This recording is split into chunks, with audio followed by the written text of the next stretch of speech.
Laudetur Jesus Christus. Vatican and World News.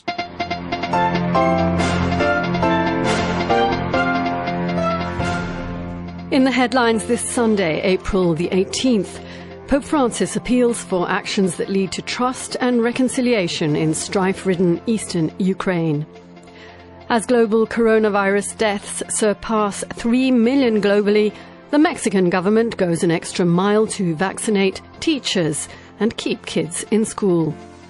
And the Pope reflects on the verbs of love interwoven throughout the Gospel reading of the day. In the Vatican, I'm Linda Bordoni.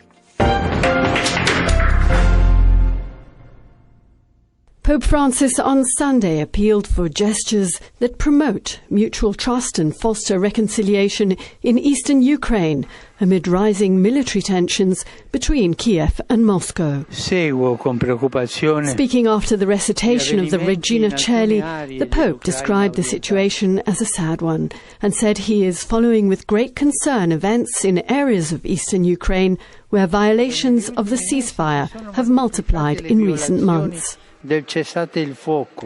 Expressing his deep preoccupation for the increase in military activities in the area, he said, "I strongly hope an increase in tensions will be avoided." And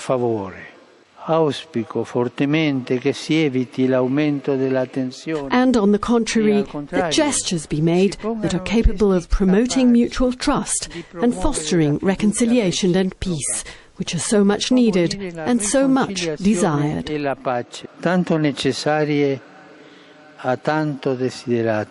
The Pope also highlighted the grave humanitarian situation affecting the population in the area where tensions continue and said he is close to the people.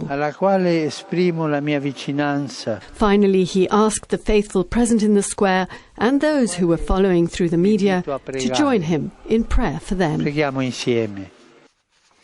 The Pope's appeal to decrease military tension in eastern Ukraine comes amid growing international concern for continuing violations of a ceasefire agreed between the Ukrainian government forces and Russian-backed separatists. It also comes while a massive Russian military build-up is underway near Ukraine's borders.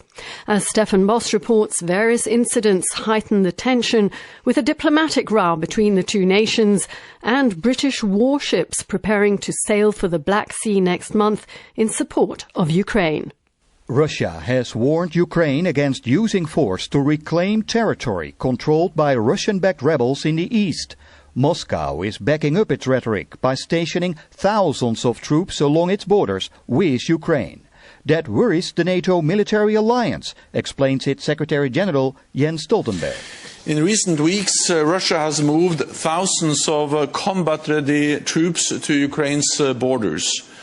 The largest massing of Russian troops since the illegal annexation of Crimea in 2014. In addition, 2 Russian warships were en route to the Black Sea on Saturday. Also, 15 smaller Russian vessels completed a transfer to the sea as Moscow beefs up its naval presence because of tense relations with the West and Ukraine. Amid the turmoil, British warships will reportedly sail for the Black Sea as well. Citing senior naval sources, the Sunday Times newspaper reported the deployment is aimed at showing solidarity with Ukraine and Britain's NATO allies. But back on the front line in Ukraine's east, battle-weary soldiers are skeptical that NATO actions or even United States sanctions against Moscow will deter Russian strongman Vladimir Putin. Of course, it could become a huge conflict, the soldier says. The young woman adds, "We know that Russia has mobilized lots of troops. We are preparing ourselves. We are ready." She and other troops are in the trenches where landmines litter the landscape. One of them says they are not relying on outside help. I don't know if we should be counting on help from countries that support us, like the United States and others, this soldier says. We must learn to fend for ourselves. And he wonders which country wants to send its people to their death. Faced with the largest deployment of Russian troops on Ukraine's borders in years, President Volodymyr Zelensky has requested more tangible help from the West. The president, who also visited his troops, fears more bloodshed in a conflict where more than 14,000 people have died in 7 years of fighting. Ukraine's president has now suggested a summit with Russia, France and Germany to discuss ways to revive a shaky ceasefire. But for now, Ukrainian troops say they know they're on their own. For Vatican News, I am Stefan Bos, reporting. In other news, China and the United States say they are committed to working together and with other countries on tackling climate change. The announcement comes after several meetings between Chinese climate envoy Xie Zhenhao and his US counterpart John Kerry in Shanghai last week. They both agreed on further specific actions to reduce emissions. US President Joe Biden is holding a virtual climate summit this week, which China says it's looking forward to. However, it's not yet known if Chinese President Xi Jinping will join the world leaders who have pledged to attend.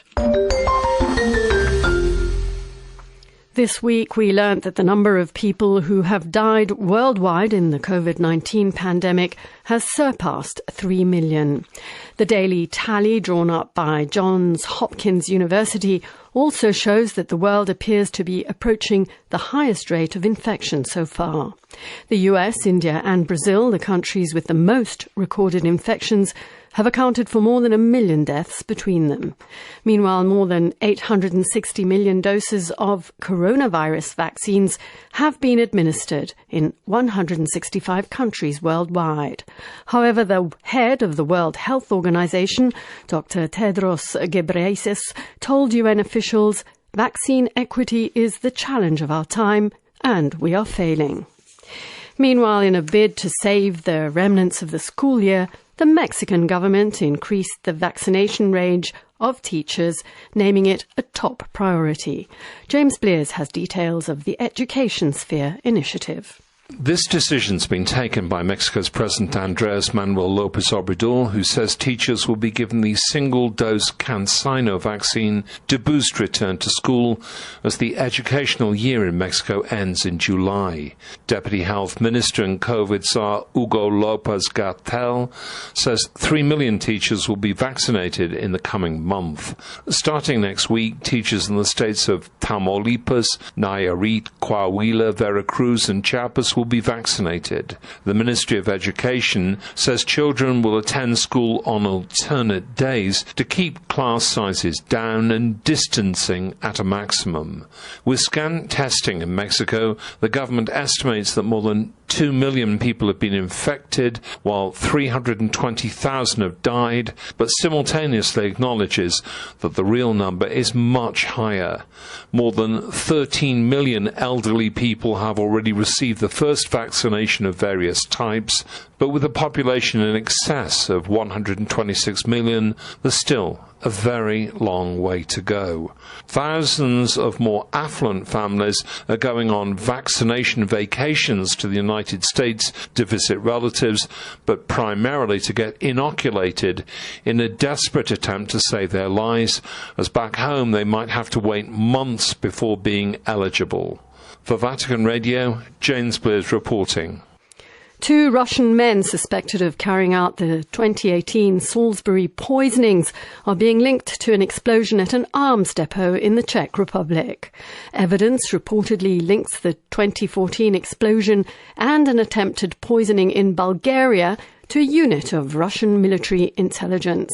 European intelligence agencies believe the unit is tasked with sabotage, subversion and assassination. The Russian government says the claims are unfounded and absurd.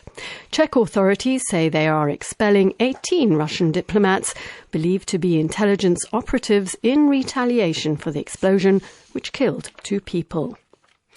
And doctors for the jailed Russian opposition activist Alexei Navalny are warning he will die within the next few days if not given medical attention. They say recent blood test results indicate he could suffer cardiac arrest or kidney failure at any moment. Navalny has been on a hunger strike for 19 days to demand proper treatment for acute back pain and leg numbness. A prominent critic of President Vladimir Putin, Navalny was jailed jailed in February for old embezzlement charges. 4 doctors have written to prison officials to ask for permission to see him urgently. On the third Sunday of Easter, Pope Francis reflected on what it means to be a Christian, someone who is called to engage in a living relationship with the Lord. Cari fratelli e sorelle, buongiorno. Reappearing at the window of his study in the Apostolic Palace overlooking St. Peter's Square to greet the faithful and recite the Regina Coeli, after yet another closure in accordance with the Italian government's decrees to curb the spread of the coronavirus pandemic, Pope Francis reflected on the Gospel according to Luke, which tells of how the resurrected Jesus presents himself in the midst of the group of disciples in the cenacle in Jerusalem and greets them, saying, "Peace to you." E li saluta, pace a voi. The disciples, he said, are frightened and believe that they saw a spirit. But Jesus shows them his bodily wounds and tells them to touch him, and then asks for food and eats it before their astonished eyes. 3 very tangible verbs, the Pope said, characterize this Gospel passage. They are looking, touching, and eating. Guardare, toccare e mangiare. All of them, he said, verbs that reflect our individual and community life and describe actions that can give joy to our true encounter with the living Jesus. Che possono dare la gioia di un vero incontro con Gesù vivo. Looking, the Pope explained, is the first step against indifference. Guardare è un primo passo contro l'indifferenza. It's one of the verbs of love, and it is necessary against the temptation to turn one's face before the difficulties and sufferings of others. Touching speaks of closeness, contact, the sharing of life. It too is a verb of love, he said, and reminds us that our relationship with the Lord and with our brothers and sisters cannot remain at a distance. Secondo verbo è toccare. The third verb, to eat, the Pope said, clearly expresses our humanity in its most natural indigence, that is, our need to nourish ourselves in order to live. Bisogno di nutrirci per vivere. Pope Francis concluded his catechesis explaining that this Gospel passage tells us that Jesus is not a spirit, but a living person, and that being Christian is not first of all a doctrine or a moral ideal. It is the living relationship with him, with the risen Lord. We look at him, we touch him, we are nourished by him, and transformed by his love, the Pope said. Lo guardiamo, lo tocchiamo, ci nutriamo di lui. And we look at, touch, and nourish others as brothers and sisters. Nutriamo gli altri come fratelli e sorelle.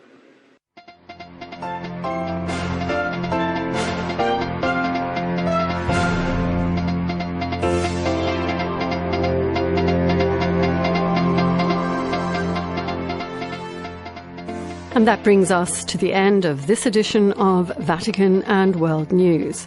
For more of the same, join us tomorrow at the same time. Meanwhile, for these and other stories, you can visit our web portal at www.vaticannews.va, and you can follow us on Facebook and on Twitter.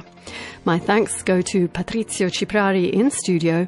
In the Vatican, I'm Linda Bordoni. Bye-bye.